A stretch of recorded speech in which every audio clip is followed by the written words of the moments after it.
Ниту еден од обвинетите за пожарот во дискотеката Пулс, во кој загинаа 63 лица, не признаа вина. Ова беше искажено на почетокот на денешното судење за катастрофата во Кочани.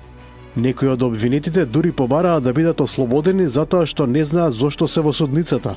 На изненадување на присутните, дури Дејан Јованов, собственик на Пулс, рече дека не се чувствува завинувен за кривичните дела што му се ставаат на товар. Инаку пред да започне денешното рочиште, судијката Дијана Груевска-Илиевска нотираше дека во келијата на еден од обвинетите, Джевер Камбери, биле најдени 13 мобилни телефони и лаптоп. Обвинетиот Камбери и одговори дека мобилните телефони веќе биле во келијата и оти само ги нашал. Фрапантни се бројките кои ги покажа системот Безбеден град на МВР. За само 12 часа камерите констатираа неверојатни 65.000 прекршоци. Ептен загрижува податокот дека дури 2800 возачи поминале на црвено светло, што носи многу висок ризик во сообраќајот. Дали овие алармантни бројки ќе предизвикаат освестување дека се претерало? Ќе дојде ли до вразумување на огромниот број на здивени возачи по активирање на системот?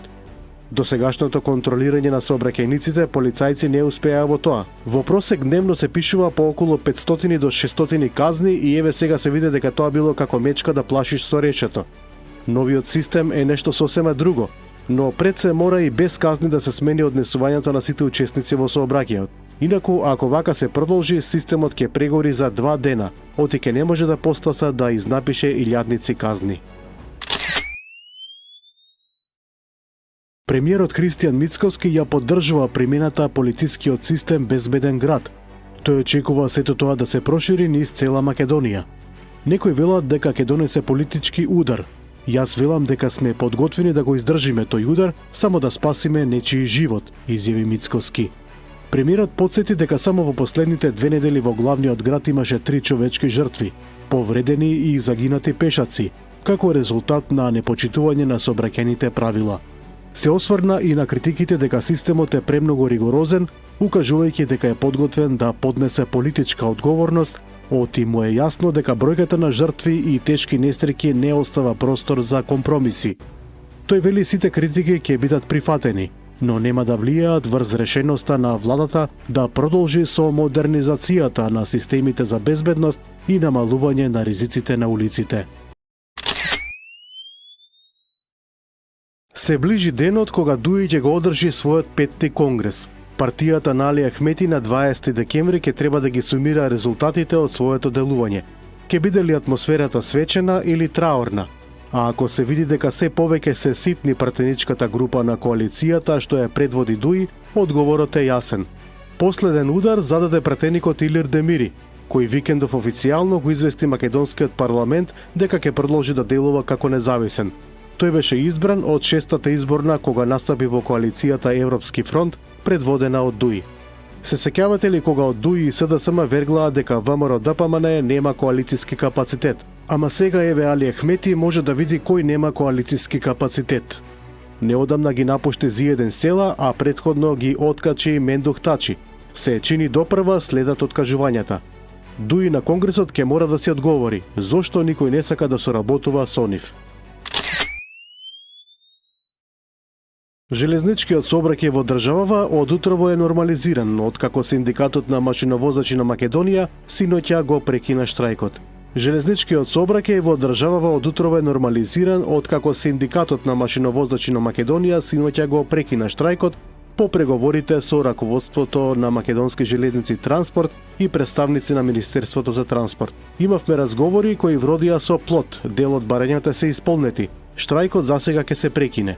Сообраќајот е нормализиран, а првиот воз замина за Куманово утрово во 5 часот, изјави Тони Димовски, председател на Синдикатот на машиновозачи на Македонија. Железничките работници штрајкуваа откако од раководството не им било одговорено на нивните барања.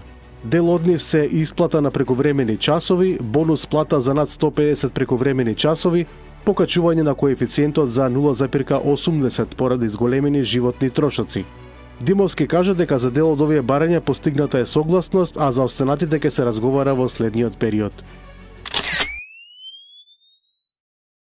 Филмот Мајка, најновото остварување на Теона Стругар Митевска, Од утре почнува со прикажување во Франција. Претходно во рамките на промотивната турнеја, филмот беше представен пред водечките француски медиуми. Филмот ќе се прикажува во 230 киносали во првите 2 недели, а македонската премиера на Мајка ќе биде во текот на овој месец. Подгответе се за нови дождови. Според Управата за хидрометеоролошки работи, кон крајот на денот и во текот на ноќта, под влијание на серија влажни воздушни бранови, ќе следува период на претежно облачно време со повремени локални врнежи од дожд. Врнежите ќе бидат пообилни во западните и јужните делови на земјата, а на некои од повисоките планини дождот ќе преминува во снег. Максималната дневна температура ќе се движи помеѓу 8 и 15 степени Целзиусови.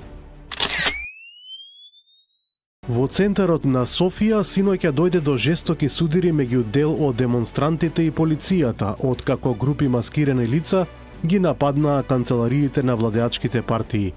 Демонстрантите превртуваа и палеа метални контејнери и фрлаа шишиња и пиротехника кон полицискиот кордон. Околу 50.000 граѓани се собраа повторно синоќа во Софија да протестираат против нацрт буџетот за 2026 година. Се протестираше и во други поголеми градови низ Бугарија. Поранешната председателка на Врховниот суд на Црна Гора, Весна Меденица, денеска е осудена на 1 година и 9 месеци затвор, а судијка на Трговскиот суд на 6 месеци затвор. Во обвинението се наведува и дека Меденица како председателка на Врховниот суд влијаела врз судијата на Трговскиот суд да донесе одлука во случајот во корист на нејзиниот кум на штета на московска корпорација. Помалку од половина од испитаниците во Полска, Франција, Германија и Италија бија поддржале Украина да се приклучи кон Европската унија и НАТО, дури ако се постигне мировен договор меѓу Киев и Москва, покажува релевантна анкета. Според резултатите, членството на Украина во Европската унија го поддржуваат 42% пољаци, а 45% бија виделе како дел од НАТО. Слични проценти се регистрирани и во Франција, Германија и Италија. Американскиот државен секретар Марко Рубио нема да присуствува на долго планираниот состанок на шефовите на дипломатиите на земјите членки на НАТО во Брисел. Секретарот Рубио веќе присуствуваше на десетици состаноци со сојузниците на НАТО и би било сосема непрактично да се очекува да присуствува на секој состанок, изјави синоќа за ДПА портпаролот на Стейт Департментот. Ретко кога американски државен секретар ги прескокнувал формалните состаноци на НАТО. Како можна причина за оваа одлука на САД е се поразличниот став на Вашингтон со европските сојузници околу постигнувањето на мир во Украина. Во Европската унија има загриженост од денешната средба на специјалниот пратеник на американскиот председател Стив Витков со рускиот председател Владимир Путин. Како што објави Guardian, шефицата на европската дипломатија Каја Калас изрази загриженост дека предстојните дипломатски контакти би можеле да бидат насочени кон убедување на Украина да попушти. Се плашам дека целиот притисок ќе биде насочен кон жртвата, што значи Украина ќе мора да направи отстапки, предупреди Калас. Во Франција денеска синдикатите штрајкуваат против предложениот државен буџет за 2026 година. Главните причини за протестот се несогласување со предложениот финансиски план на владата, а особено со ставките кои се однесуваат на намалување на јавните расходи и реформи во секторот образование и транспорт. Синдикатите порачаа дека целта на денешните акции е владата да се потсети на социјалната димензија на буџетот и да се осигура дека економските одлуки нема да ги загрозат правата на вработените и јавните услуги. Доналд Трамп во телефонски разговор му дал ултиматум на Николас Мадуро да ја предаде власта, но венецуелскиот председател одбил, обвинувајќи го Вашингтон дека сака да ја грабне нафтата од Венецуела. Можеш да се спасиш себе си и оние најблиски до тебе, но мора да ја напуштиш земјата сега, наводно рекол Трамп, нудејќи безбеден премин за Мадуро и неговите сопруга и син ако се согласи веднаш да поднесе оставка. Соединетите американски држави со месеци напаѓаат бродови кои, како што тврдат, превезуваат дрога. Трамп најави дека неговите војници многу скоро ќе почнат копнени операции во земјата за да се сопрат венецуелските наркокартели.